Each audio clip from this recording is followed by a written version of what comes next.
World Bank is extending a new $100 million credit to support key reforms within government institutions. The reforms targeted are in key areas such as land administration, business licensing and registration. But that's for a little later. This is Money Matters. Coming up, doing welding differently. The story of a young entrepreneur. Surfing the tide. How to survive in today's tough business world. And tips on how to commercialize software applications. In all markets, the nature of business licensing and registration processes is crucial in determining the ease of doing business. Several World Bank reports have, however, not ranked Uganda well in this area. This week, we'll explore efforts being made to rewrite this picture.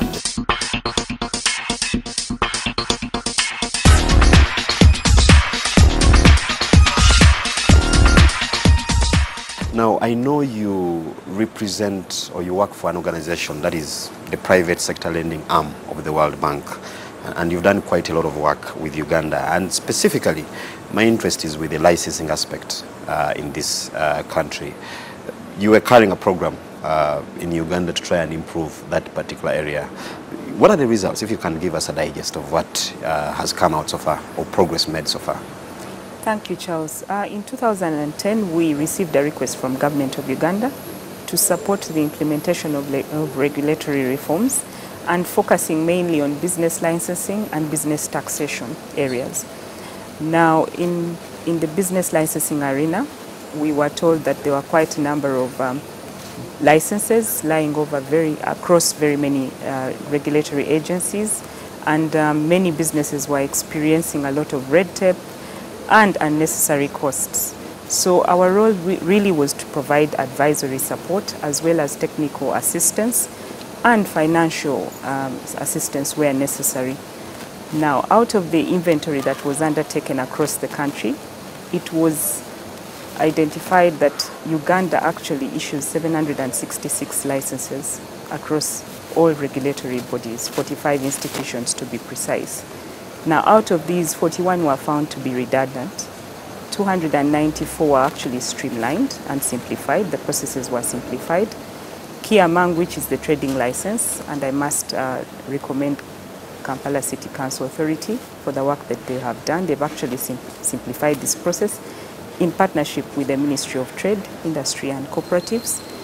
And 8 were amalgamated into 4, and 5 were reclassified. Now, just out of doing this process, the private sector has been saved in terms of cost savings, private sector cost savings, and this involves the costs of having to go back to an agency, the cost of hiring someone to do the follow-up, the cost of you being able to make phone calls. All these costs have been tabulated and computed, and we find that government has saved, or the private sector is saving, over $74 million US. Country, yes. That's quite critical. I know you do this ranking every year on the competitiveness or doing business environment, for different countries. And Uganda, we've not been, for lack of a better word, faring that well within the region. From what you see and all those initiatives, when you put them in perspective, do we have a chance of rewriting that trend of events? I am actually very positive, and I'll tell you why. One is that now all these agencies are cognizant of the fact that other countries are also very aware of the doing business assessment and how investors pay particular attention to this assessment, and are therefore ensuring that they also compete with other countries. So now Ugandans, through the various initiatives that we have been supporting, have come to realize that, there is need for them to actually also join this effort of competition. 2, internally, as government, they have also come to the realization that they need to coordinate. Without coordination and without expediting implementation of the reforms, they are going to continue being assessed poorly. And that is how agencies like KCCA, Uganda Registration Services Bureau, Uganda Revenue Authority have come together to form one group that is actually going to focus on how they can improve some of the indicators where they are actively assessed. And they are also interacting with the private sector to see if they're actually performing well. Earlier today, we had the president of the Law Society providing feedback on what they as the legal fraternity think about these agencies and the services that they provide. So yes, there is need to realize that other countries have woken up to this fact and are paying particular attention to those areas, but also focus, have a focused program that is paying particular attention to the areas where there are gaps. If it is the business registry, where are the areas? Is there a need to reduce the processes, the steps taken? Because that's what we call business process re-engineering. Looking at the land registry, what needs to be done to ensure that the transfer of properties is effective in terms of service delivery. Looking at NEMA, how can we ensure that the impact assessment is done, in time, so that businesses don't have to go back and forth and spend money and time on such activities, where they will provide feedback to other investors that would be interested in this particular market. Very good. Now, you mentioned very critical areas for business, but also in this country generally. But specifically, and most importantly, the Lands Office. And we know that some of these offices have seen a couple of reforms or programs that are geared at, reforming them. And little has come out of those particular areas. What kind of assurance can you give our viewers or the business people in Uganda that actually this time around, with the engagement that you're having with the different stakeholders, probably will see some of those things change? The assurance would definitely come from the service provider, who is government. However, I want to assure viewers that the World Bank Group is working together with the private sector and working with government to ensure that the issues that have been raised time and again with the land registry are addressed squarely. We have identified that the issue is the human resource and not the system itself that the bank supported, and that's where now government needs to come in and ensure that there are performance contracts and these people are held accountable for where the delays are. But more importantly, we also want to encourage the business community to make use of the reform feedback portal. When you have an experience at the land registry, go into the portal, provide feedback on which particular step or where you had difficulty, so that the government can see this and be able to address it. And if there is no redress or recourse to some of these actions, then we as partners of government would definitely be able to raise this further. But for now, we actually want to encourage the business community to make use of the platforms that are available. Thank you very much, Karen. Thank you, Charles. It's been nice and talking thank to you for having me here. Thank you. Small and medium enterprises normally have to wrestle many bottlenecks to make it in the world of business. And besides these structural and policy challenges, some of the hurdles come from the already established players such as multinationals.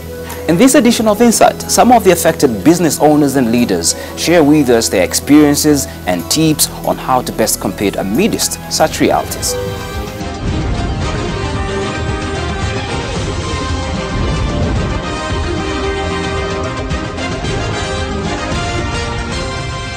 Growing businesses in East Africa, particularly for those in manufacturing, still face very stiff competition from multinational firms. But they used all manner. But again, being a Kenyan, being an African, I say no. There is no way you can invest. You have the best beer in your country, and then you are denied to put it on the shelf.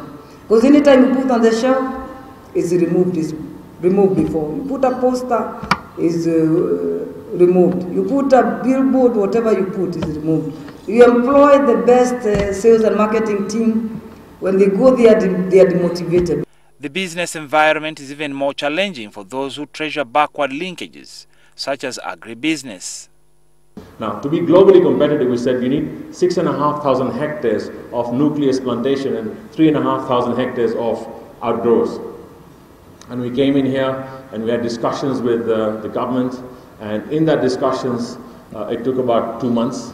But at the end, we got frustrated. We said, no, we're leaving. And it was like, the procrastination within Uganda. You got a 16-person meeting with 3 of us and talking to so many people. It was going round in circles until the last day when they said, no, okay, we're ready, let's do this. These concerns have been central at this year's Thought Leaders Forum, an annual discourse among top business players from within the East African community. So I had to go back at school. I took a diploma in public administration, public what? Then I did A-level, university. I started on my master's doing business administration. Right now, I have a factory. I have an office. One of my sons trained as an accountant so that we protect our money. I took management. I managed the business very well. I went back for marketing. I market my beer everywhere. At approximately $75 billion in business opportunities across the entire economic bloc, it's also being agreed that innovation is the way to compete better within the East African community. Place summit lager, summit malt anywhere in the world, it will compete.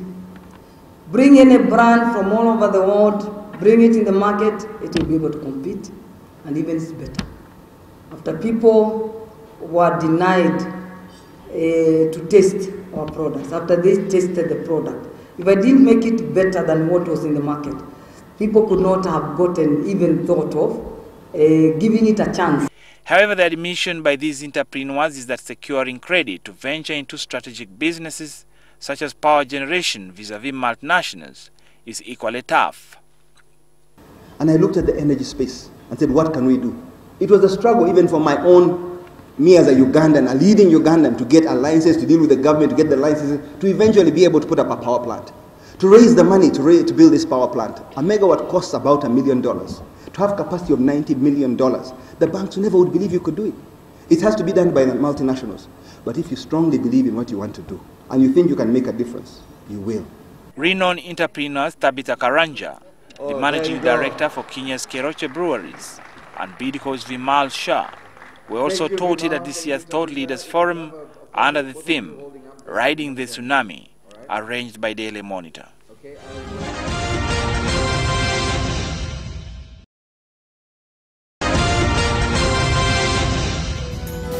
What would you do in order to avoid buying underweight or adulterated cement?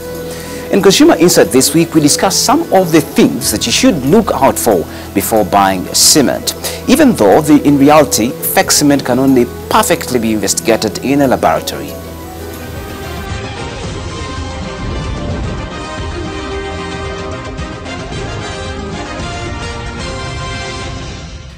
There is a good reason why, if you are going to buy cement, it's good to avoid bad cement. Because let's say you realize it after. Going to the Bureau of Standards for redress, while it's a good thing, would be quite a long shot. Usually we get those complaints here. Somebody comes to UNBS, you know about substandard cement, what do I do? But you see, it's a long process. Because now what we'll do, we'll come inspect the cement, take samples, take them to the lab, and no testing cement, just, you need a minimum of 28 days to get a confirmatory test of the quality of the what? Of the cement. But there are few things that could keep you from taking the extreme step. Start with the basics. Look at the place that you're going to buy the cement from. Is this a shop that you can trust? Is this a hardware that you can trust? For people who buy cement, a lot of it, 100 bags plus, I would really recommend that you buy from really recognized outlets. Either these big hardware shops, where those people who value their name, they build their reputation, they are committed to offering good products, and then also the factories themselves have outlets where they actually sell these products. So you can go to that outlet. Keep your eyes open for tampering with the bags, and if you have a person you trust to be able to do that for you, use them when you're going to buy the cement. But you can look at the bag being tampered with, because there are two main issues: either adulteration, or they have removed some cement from it, so it's underweight. Is it heavier than usual? Because when they try to put sand to replace the cement, then it becomes heavier. Is there any suspicious labeling? Are there any suspicious writings or marks?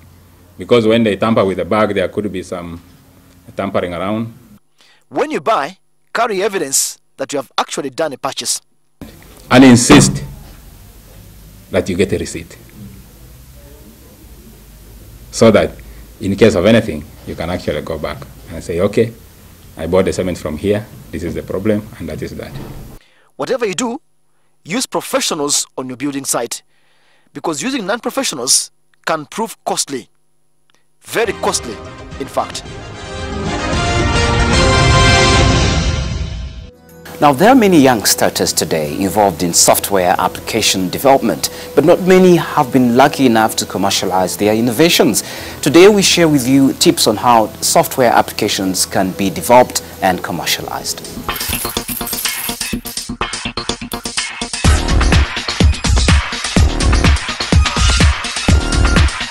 If you're considering going into software development, for it to work successfully, there's one sole thing that should be the driving force and cannot be denied.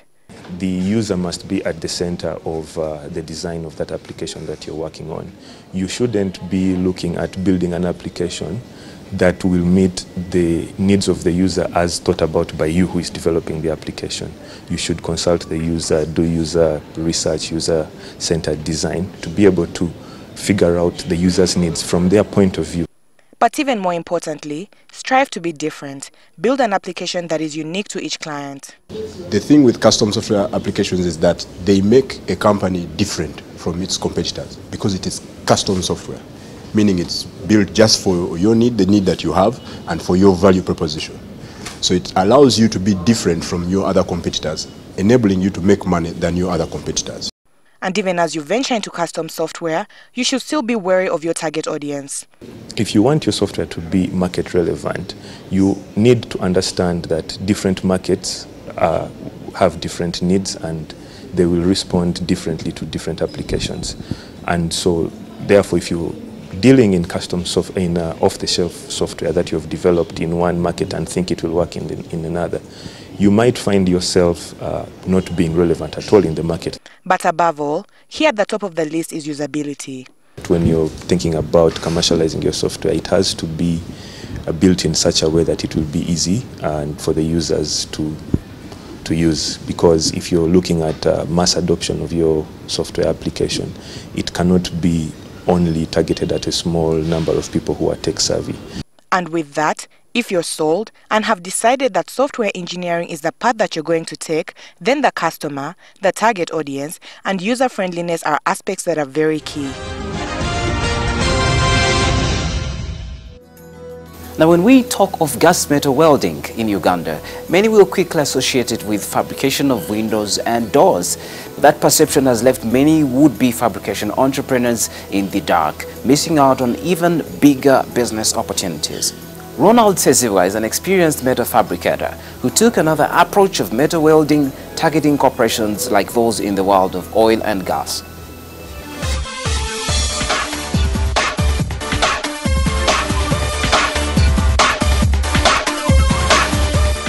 To do some bit of turns. Ronald Seziwa says his journey into business was anchored on a dream to create a skilled labor force that can produce useful machinery, and so came into existence a young but well-founded engineering firm.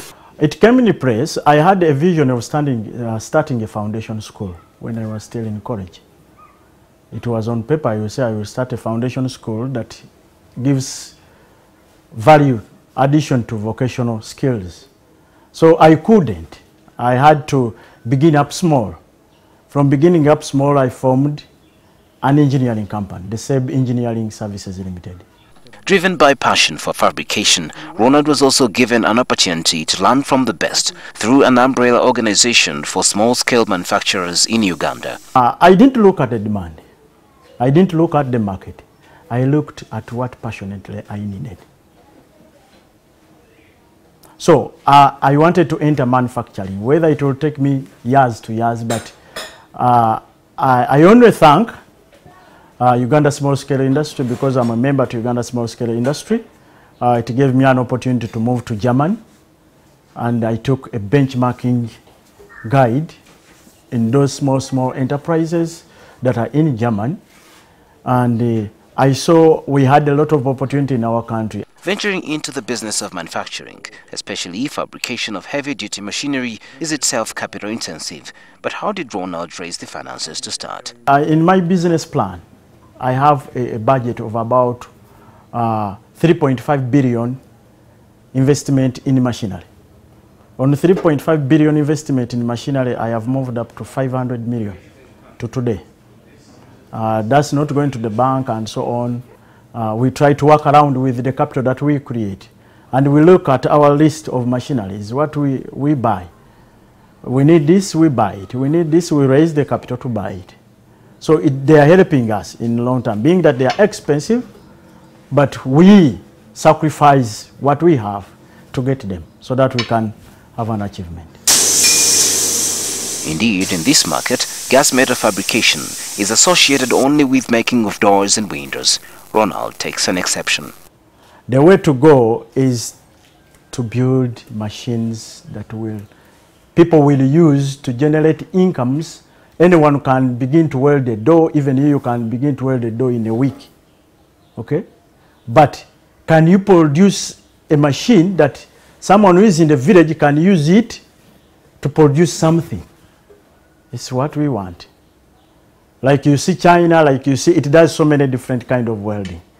Ronald also believes that with government support, small-scale industries in Uganda can overcome the challenges that affect their productivity. We all have a problem of finance. We want something, but we cannot access funds. So one thing is what I can urge for the government is to recognize the small, medium enterprises, because they are the major determinants of the economy of the country. That's what I can say. We have what it takes and we can do anything. But the implementation arm for those who are responsible about enterprises, about building industries, about innovating people, I think the percentage of doing work is still low. Let us now have a look at the latest in the financial markets.